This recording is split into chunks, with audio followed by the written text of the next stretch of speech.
dijelaskeun dina kitab Nahwu jang paranti bebelajar maca supaya maca ulah salah dijelaskeun ku Kiai Son Haji jadi jurumiyah, ku Kiai Ibnu Malik jadi alpiyah, jeung berbagai-bagai kitab Nahwu abeh ulah salah maca. Nah, urusan maca-maca mah urusan budak. Urusan babacaan mah urusan merenah-merenahkeun kalimah, nyambung jeung ieu, nyambung jeung ieu, nyambung jeung ieu. Ieu mah ngajina geus lain eta ieu mah ngaji kelas luhur nu hiber. Ieu mah lain lalagan, ieu mah kudu geus ulah beuki ka proposal.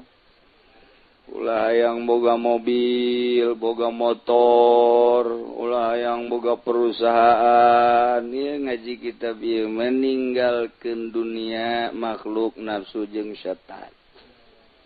Hiji we nu dimaksud Allah Subhanahu wa ta'ala. Dongeng di panggung, dongeng di ngaji babari jasa, tapi praktekna kurang dekat Gusti Allah ninggalkeun awaik. Sedengkeun pangluhur-luhurna pangkat adalah nabi.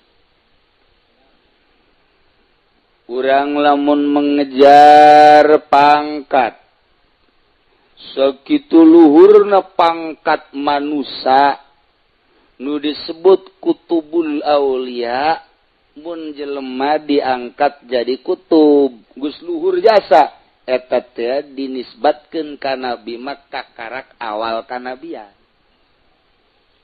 Oh, atuh nabi mah hese jarita keurang. Pilihan, khiyarun min khiyarin.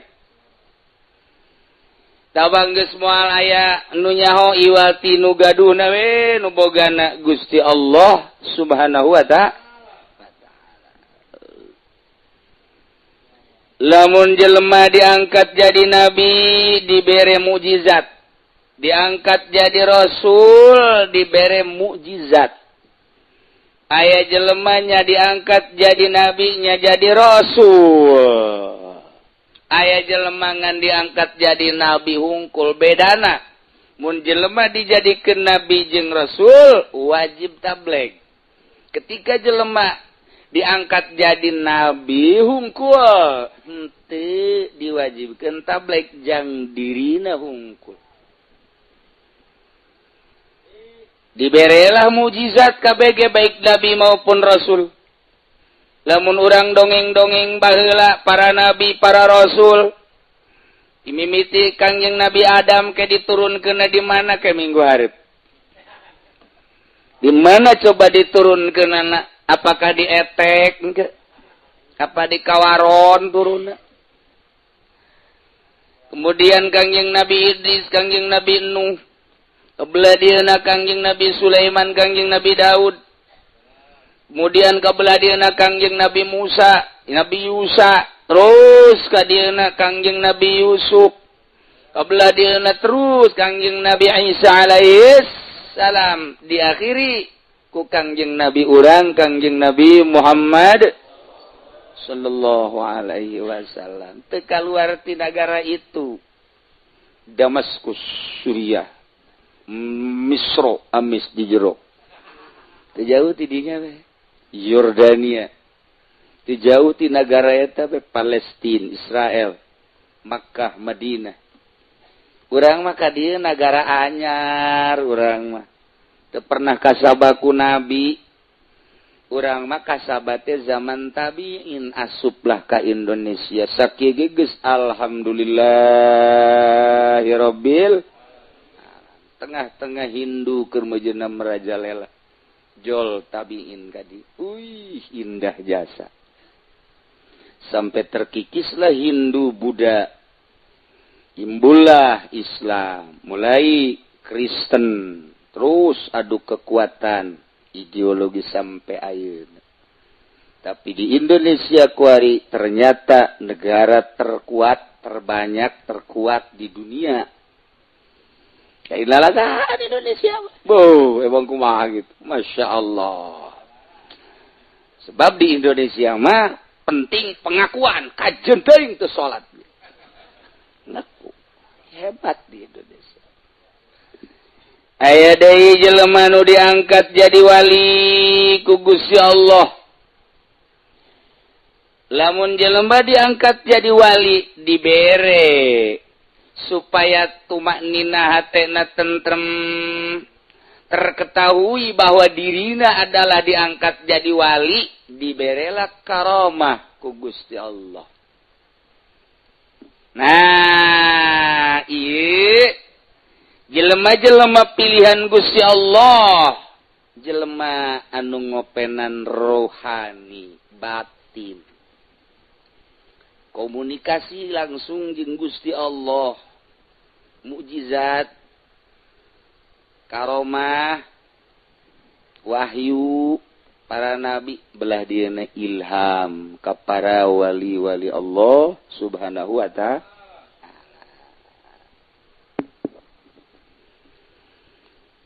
Memehna nyaritakeun tentang alam. Alam eta kabagi dua, aya alamul amri, aya alamul khalqi. Alamul amri, latifatul qalbi, latifatul ruh, latifatul sir, latifatul khafi, latifatul akhfa. 5 latifah alamul amri. Nu 2 latifah alamul khalqi. Alam latifatun nafas, nafsi. Jeung latifatul qalab, eusi latifatul qalab 4 disebut anasir. Unsurul ardi, unsurul ma'i, unsurul hawa, unsurun nar. Jadi berarti jumlahna alamul nafsi, alatifatun nafsi jeung latifatul qalba, latifatul qalab, ieu termasuk kana alamul khalqi. Nu mantak dicaritakeun deuk diurus kumaha cara ngurus alamul khalqi, kumaha cara ngurus alamul amri. Lamun urang makan kuari urusanana teh urusan pidahareun jeung pinginumeun. Ketika beuteung kekerbekan hayang dahar, ketika tikoro nah ieu teh hayang nginum, ketika anu handapeun bujal acung-acungan kan. Jauh urusanana tilu kitu bae urang mah. Lamun eta doang nu diurus datang ka paeh ya sakikituna bae. Sakikituna bae. Malah aneh aya jelema lantaran make obat begitu paeh jelemana mah paeh barangna mah utek-utekan bae. Barangna utek-utekan bae. Mantak cek pamajikan ulah dikubur lah jahirup kene cenah etana.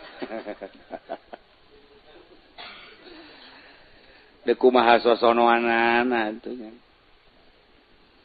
Cara ngurus alamul khalqi teh kumaha ieu? Latifatun nafsi jeung latifatul qalab.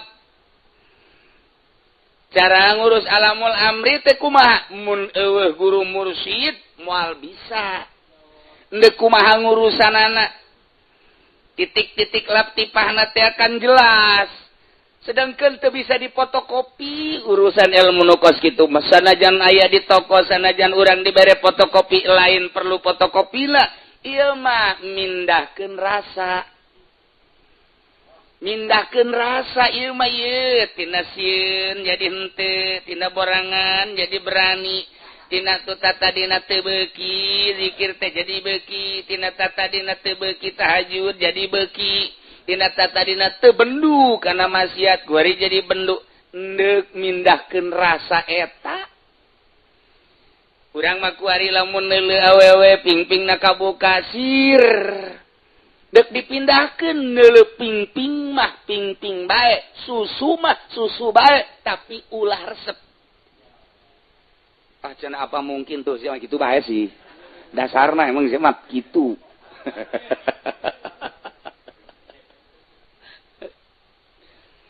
hiji jelema ibadah bae ka Gusti Allah ditungtun ku guru terus beuki ibadah teh geus puguh anu farduna mah nu sunahna ge terus bae tapi manehanana ketika neuleuh awewe sir bae ketika neuleuh susu aju bae kontak ketika neuleuh ping-ping atuh kontak bari ditekadkeun ku jana ja ieu mah atuh turunan ti Kangjeng Rasul sunatur Rasul jateuna naon ieu atuh kapan deuk kumaha ari gabruk deui mah tuh kuduna meunang ribuan zikir pan teu kaburu ja ieu mah nyekelanana nyekelan tasbih nu 2 doang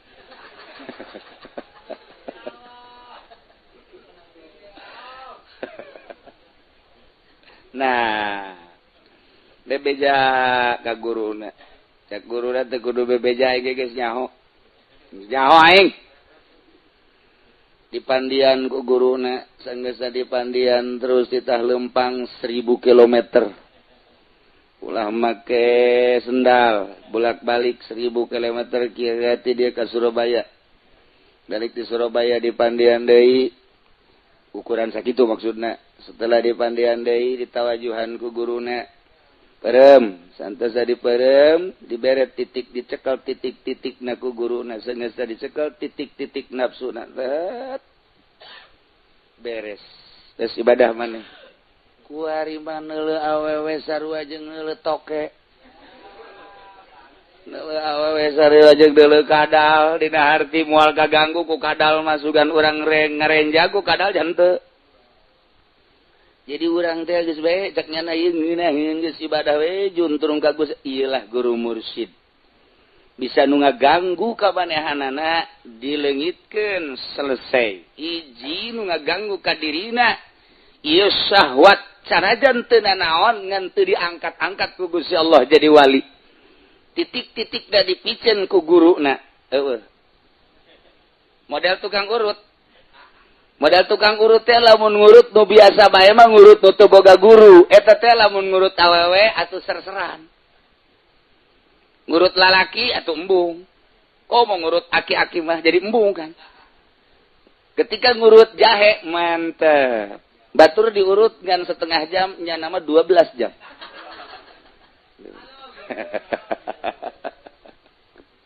tapi ketika seseorang boga guru ngurut, guru batin dinapab ngurut. Nah, tawajuhan, tek. Setelah ditawajuhan ngurut lalaki jeung ngurut awewe bakal akur. Nu kolot jeung nu ngora bakal akur. Nu dewasa jeung budak akur bae. Sebab prinsipna hiji pengobatan. Sugan aya ser ketika ngurut awewe teu aya. Eta teh nu ngaleungitkeun kos kitu tah guru, tah eta nu pentingna tah. Guruna tah. Kurang makan khawatir bae duh ieu kumaha mun ngurut awewe horenganannya teu hayangeun dibere eueuh sawat eta teh mun boga guru lamun teu boga guru eta lah biasana dukun kendi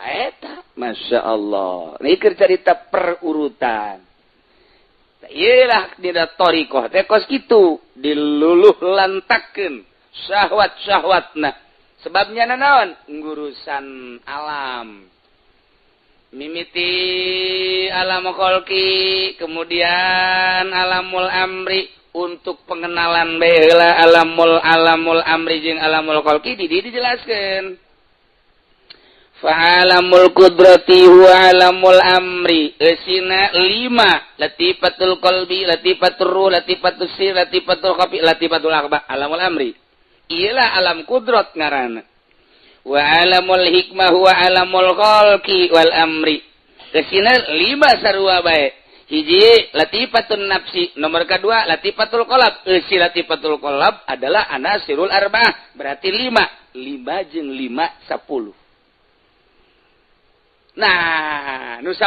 ieu hiji-hiji da ngabogaan nu kudu diurusan ku urang lamun latifatun nafsi al-bukhlu al-hirsu al-hasad al-jahlu al-kibru as-syahwat al-godob 7 etalah anak buah latifatun nafsi Ketika orang dek berangkat ka Gusti Allah, mulai diurus urang batin urang. Pengenalan latipah-latipah di jerona nu kudu dipikeun secara total, nu kudu ditarik secara total.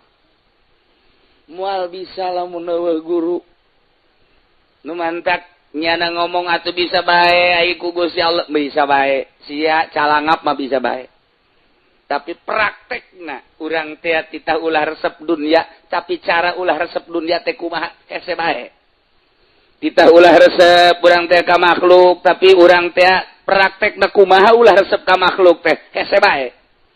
Sebab urang macan berangkat, ketika urang berangkat nu bebeneran kakaraknya ho. Dimantak para aulia Allah mah di kota, biasa di kota ngahiji di night club misalnya manehanana. Batur mararabok, batur dansa, weh nyana aya di dinya.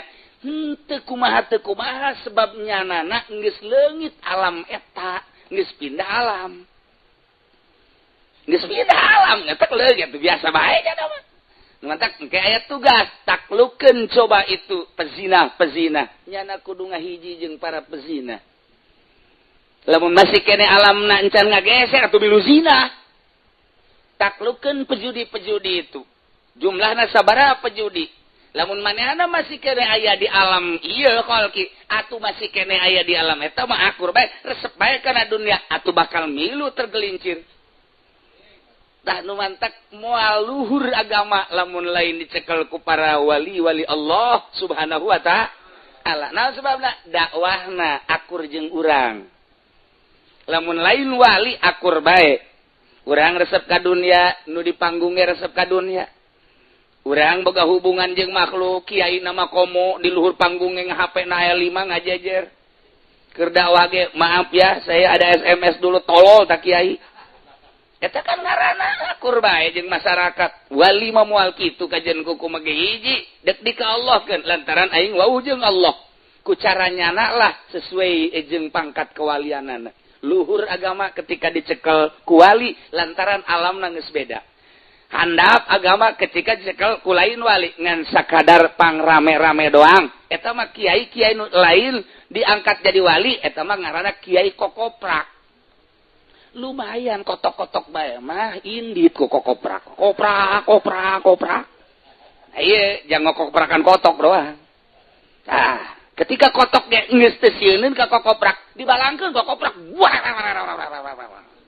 Geus, wassalam. Kokoprak geus modar kokoprak geus. Eta geus kitu eta. Nah ieu keur carita luhur agama geus puguh dicekel ku Kangjeng Rasul. Luhur agama dicekel ku nabi geus lain udageun. Luhur agama dicekel ku wali lantaran geus alamna pindah. Luhur agama ketika wali sanga di urang berjuang. Sebab lawan moal bisa kasogok. Moal bisa nyana maka bere. Hiji we Allah nauhidkeun ka Gusti Allah. Nah, ieu alam ieulah nu dikajahokeun fa alamul qudrat huwa alamul amri wa alamul hikmah huwa alamul khalqi wal amri pal qudrat tabruzu alam qudrat lahir wal hikmah batas turu katutupan. Geus pala tabruzul qudratu syai'an murtadian biridail hikmah illa fil mu'jizat, kecuali mukjizat terhadap para rasul kakarak tembong di dinya. Naon eta ngabeberah ka para rasul sebabnya na pilihan geus dibedakeun ku Gusti Allah, nyana dibere mukjizat. Mukjizatna kumaha? Rasul-rasulna bisa ngobrol jeung batu, bisa ngobrol jeung tangkal kayu, bisa ngobrol jeung seluruh makhluk. Kangjeng Nabi Sulaiman mujizat teh jeung naon bae nya nama ngobrol jeung angin bae ngobrol jeung angin ngobrol Masya Allah. Urang geus sakapeung waktu jeung hitut ngobrol kaambe hitut. Lamun Kangjeng Nabi urang mukjizatna nu geus terketahui rupa-rupa. Kangjeng Nabi Daud mujizatna geus tertera dina Al-Qur'an. Kangjeng Nabi Isa alaihi salam yubriul wal abros yuhyil mauta, masyaallah eta mujizat. ketika jelema diangkat jadi wali, padahal ieu teh kudrat mah kapan tas turu tabruzu wal hikmah tas turu moal lahir kudrat kana hiji perkara murtadian bi turida il hikmah ila fil mujizat lir rasul wal karamah lil wali. Jelema ngurusan awak, geus ngurusan awak secara syariat make Fathul Muin. Kuari batinna diurus, batin kuari diurus. Mulai pengurusan batin dengan cara-cara tersendiri. Terus betingna udang, terus tafakur, terus zikir, terus muraqabah ngageser engke perasaan teh. Ngageser aya lazat engke ibadah teh ku ngeunah-ngeunah teuing. Nikmat engke bakal sebab naon? Sebab dibere keyakinan ku Gusti Allah. Tambah yakin nu mantak tambah yakin naon aya karasana kunyana tambah deui yakin karasa deui tambah yakin karasa deui tambah yakin karasa deui dibere ku Gusti Allah pangbubungah di antarana ketika manehna leumpang kacapean cek Gusti Allah baca bae atuh la ilaha illallahul jalilul akbar sok bari peureum lengkang ngegelek ngagedean bumi nyempitan plak plak plak nu biasa di lempangan sajam kok 10 menit datang nyana sorangan kaget dibere pangbubungah ku Gusti Allah ketika manehanana lempang di taang tengah-tengah anu panas biasana mah panas kulantaran kalalahan tilok hayangeun wali mah tilok hayangeun dia pasrah ka Gusti Allah kulantaran ieu kapanasan anu luar biasa tet dibere ku Gusti Allah panas mah panas ngan panas teh teu karasa panas.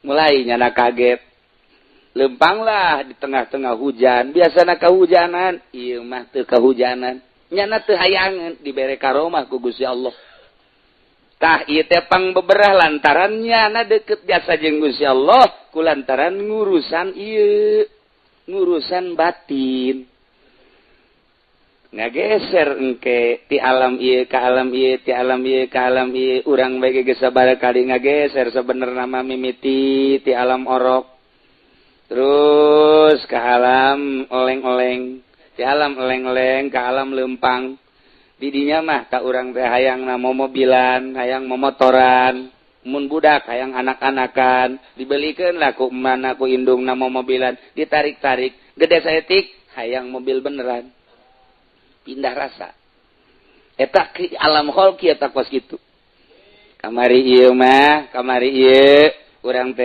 paling ge hayang boneka anak-anakan kuari mah hayang nu bebeneran tuh kan alamna pindah eta di alam kholqi diurus ku urang batin urang sesuai jeung aturanana hiji-hiji ti dieu heula tek uruslah tidinya mulai dengan cara anu intensif ka Gusti Allah teng engke ku Allah dibere perasaan jaeu lain deui mulai ku ari teu pedulian situasi politik anu memanas nya mah biasa bae perekonomian anu amburadul nya mah biasa bae sebab jana seakan-akan geus misah jeung perpolitikan jeung perekonomian.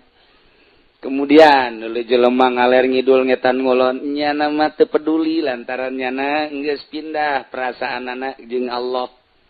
Kitu keneh setan kuari mah urang kaliru ieu teh setan apa lain ketika geus diangkat jadi wali nyahoun bahwa ieu teh setan nu mantak Imam Syafi'i pernah ngajotos setan, Imam Hanafi pernah ribut jeung setan, jeung wali-wali anu sejen pernah ribut jeung setan.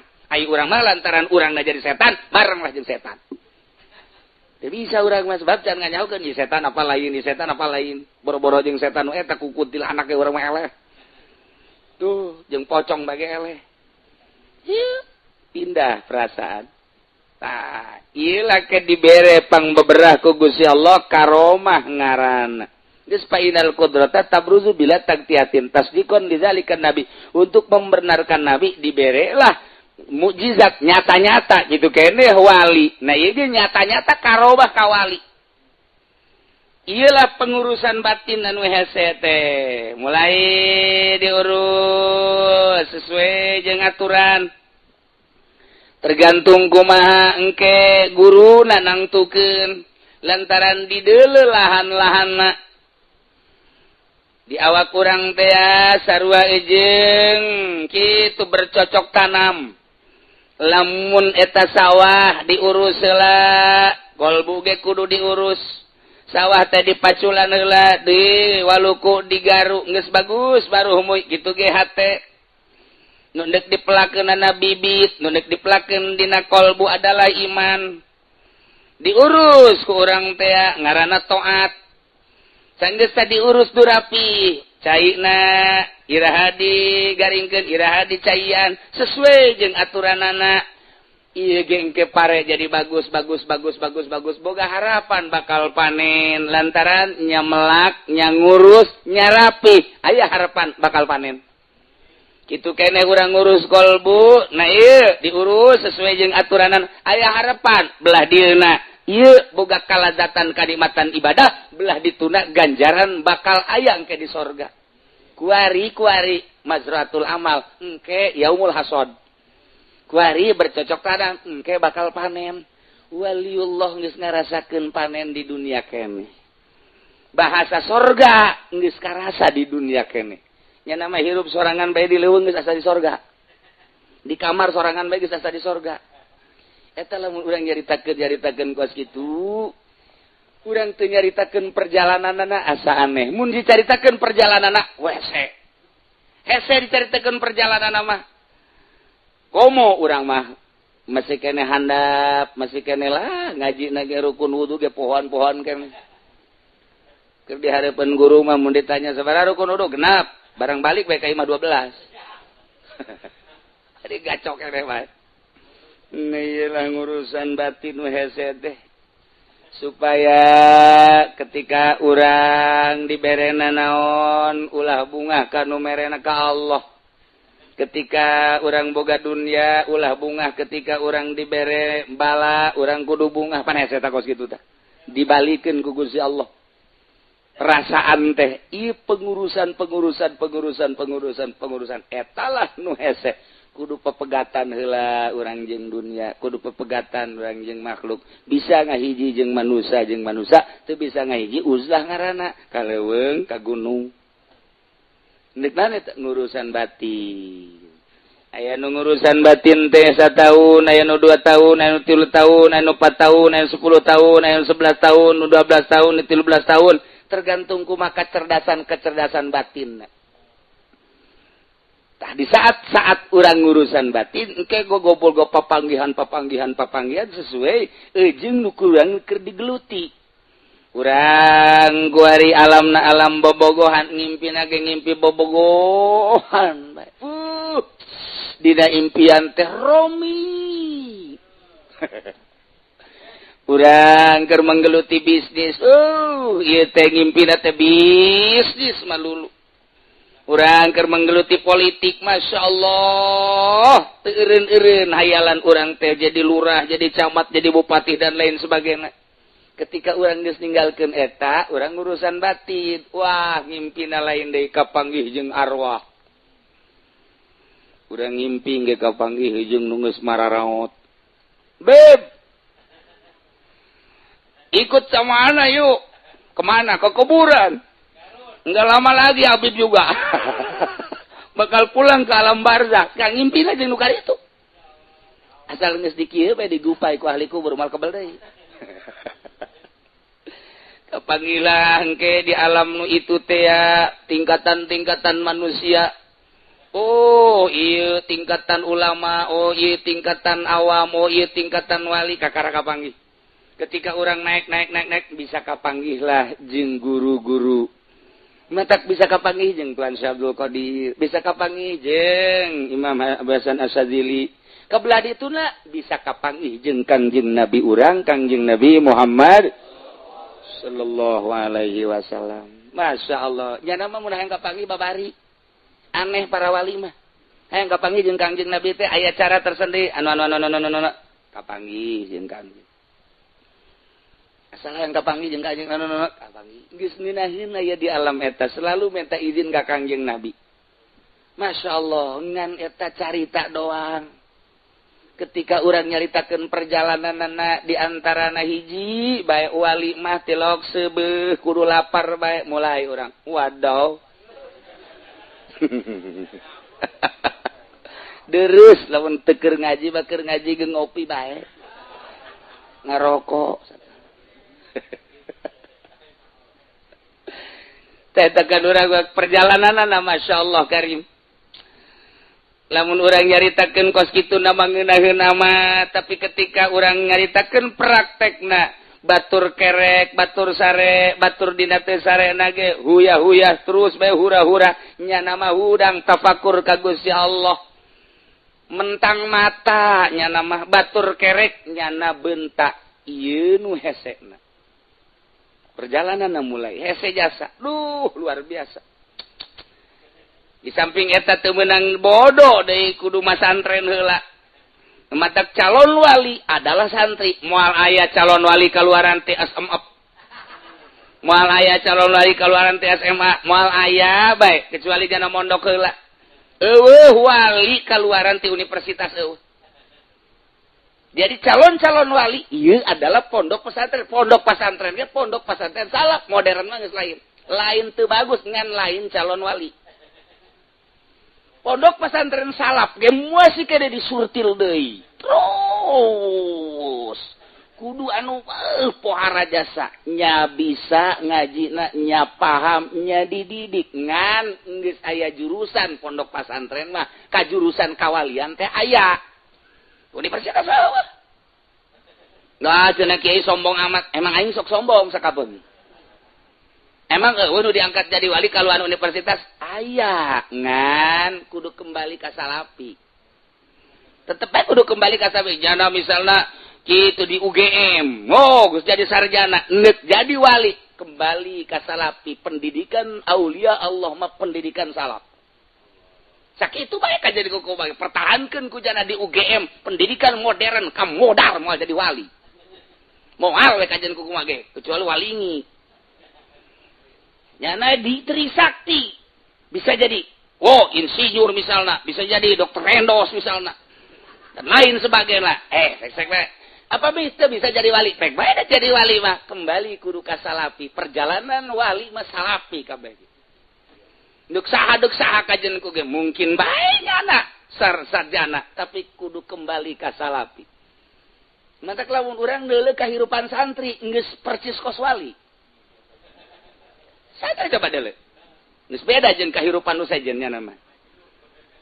Isuk-isuk batur masibuk nu ka pabrik nu ka kantor anu ka ladang nu kana santri mah hees. Khariqun lil adat. Teu bisa diudang-udang ku babaturan. Udang-udang atuh sia-sia aing sih. Lain ngaji atuh ngaji masalah teu ngaji ge dibisakeun bisa sia bae urusan. Nafsi. Sakumaha di akhirat. Santri. Teu bisa diurus. Udang jam 8. Lain kacai ngawuduk heula. Eta pan khariqun lil adat ngaranna kos itu. Kuduna mang mandi, ajung nyikat gigi, bersolek, henteu nya nama. Sebab di hareupeun pondok aya tukang wuduk atuh ngawuduk heula. Mandi teh pandeuri takdim takhir. Dek teh khariqun lil adat kumaha? Beres di dia karek daek kacaya henteu atuh kumaha nyana bae. Batur bebersih nyana mah ngotoran ngon kotoran nyana mah halaman pondok kotor bae geus kajen ku kumaha ge geus hese ke wayah bebersih nyana mah bersih jasa nyana nu ngabersihat nyana nu ngotoran satria eta kos kitu. Wayah masak terus bae nya memasak aya minyak pakai suluh. Minyak suluh, sendal pakai suluh. Santri nu penting asak we saangu pokona mah. Nyambel geus lain di parantina nyambel. Lain nya mah aya naon aya gelas pakai nyambel. Lila hirup di pondok pesantren saminggu, sabulan, satahun berbeda jeung nu sejen. Bakal beda tingkah segala salapi asli. Ngana ngalamun bae kieu neuleuneun di kamarana eta jelema nya ka pabrik deuk naon ngandun ya jaing mah di pondok bae ge dikiriman bae ku kolot.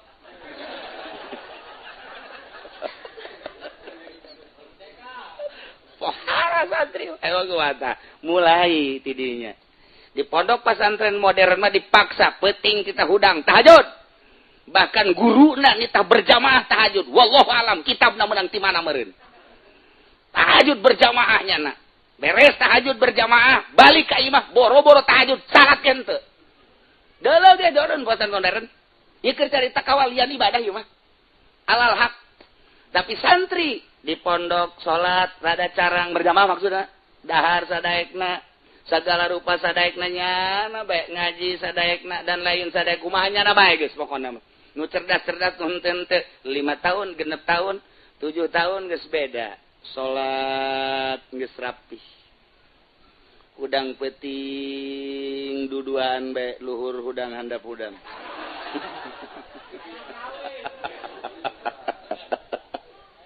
Sakitu ge can boga wadah geus udang bae. Hartina naon konsisten. Sebab naon? Timbul pelajaranana berangkat ti kiai anu ikhlas, katarima kuno ikhlas. Bakal ngabuah ikhlas. Salat geus ngeunaheun sorangan Allahu Akbar. Peuting geus teu kudu dititahan nu kamari ieu di pondok pesantren modern mah dipaksa supaya terbiasa ternyata eueuh hasilna datang ka imah mah.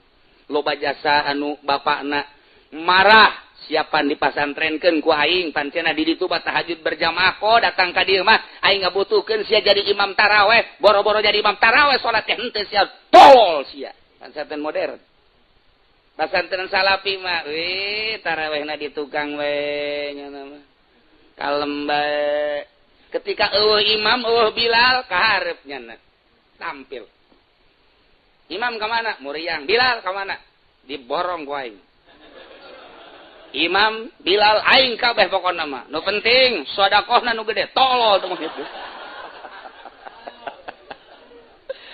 Jadi santri tampil. Jadi saat-saat darurat tampil santri mah. Masya Allah hebat eta santri teh. Hasilna naon?